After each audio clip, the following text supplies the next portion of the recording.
Opisyal na ang pagkalas ng Estados Unidos sa World Health Organization. Ang agam-agam ngayon ng ilang eksperto. Opisyal na rin ba ang mas malalang krisis sa kalusugan? Narito ang agenda report ni US correspondent Henny Espinosa. It's official. Nagbitiw na sa World Health Organization ang United States matapos maging membro ng ahensya ng halos 8 dekada. Isang taon na rin ang nakararaan nang nilagdaan ni President Donald Trump ang isang executive order para masimula ng pagbitiw sa WHO. Natupad ito noong Huwebes. Ilang beses ding binatikos ni Trump ang pag-handle ng WHO sa COVID-19 pandemic. One of the most dangerous and costly decisions from the WHO was its disastrous decision to oppose travel restrictions from China and other nations. They were very much opposed to what we did.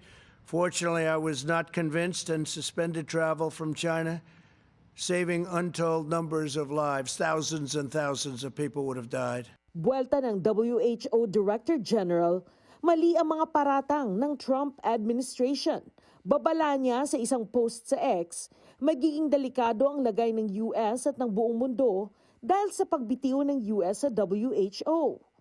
May babala ang mga public health experts. Ayon sa kanila, hihina ang kakayahan ng United States na mag-prepare at mag-respond sa mga future global health threats. Kawalan din sa US ang direct access sa mga resources, real-time data at scientific expertise na mula sa WHO. Nagbigay ng kanyang pananaw ang Filipino-American doctor na si Julieta Gabiola, hindi bilang politician, kundi humanitarian. Siya ay isang clinical professor of medicine sa Stanford University, kung saan hinuhubog niya ang mga future doctors na may focus sa global health outreach. Doc, in the event of another global health emergency, what concerns you most about the U.S. not being part of this global health network?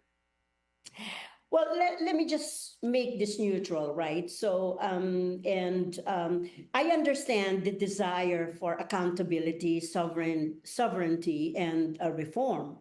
Large institutions, for example, are imperfect. But from a medical standpoint, for me, abandoning global health cooperation weakens prevention, and you don't fix a system by walking away from the early warning networks like WHO. Ayon kay Dr. Gabiola, maapektuhan ang patient care sa US, lalo na sa mga taong uninsured at underinsured. In reality, global surveillance protect Americans. When we're not part of that shared early warning network, we detect threats really later and responds less effectively at home, affecting hospitals' readiness, supply chains, and patient outcomes. Apektado ang mga developing nations tulad ng Pilipinas sa pagbitiw ng Amerika sa WHO dahil nakikinabang sila dito. Pinakamalaking donor sa WHO ang US, halos 20% ng buong budget ng ahensya, at suportado ang critical health programs ng mahigit 150 bansa. When countries like Philippines, for example, and New Guinea, Sri Lanka, etc., especially the underserved communities, they feel the impact first. Information arrives late, responses become fragmented, and preventable diseases increase. So these gaps widen inequities.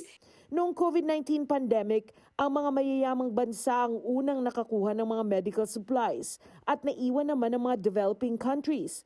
Pangamba ng mga health experts, mauulit itong muli nang dahil sa pagbitiw ng US sa WHO. May naiwan pa umanong $278 million in unpaid dues ang US sa WHO.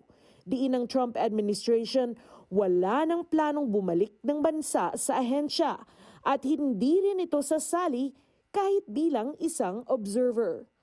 Para sa agenda, Henny Espinosa, Billionaire News Channel. Manatiling nakatutok sa Billionaire News Channel. Sumubaybay sa aming social media accounts at mag-subscribe sa aming YouTube channel para sa mga eksklusibong balita at storya.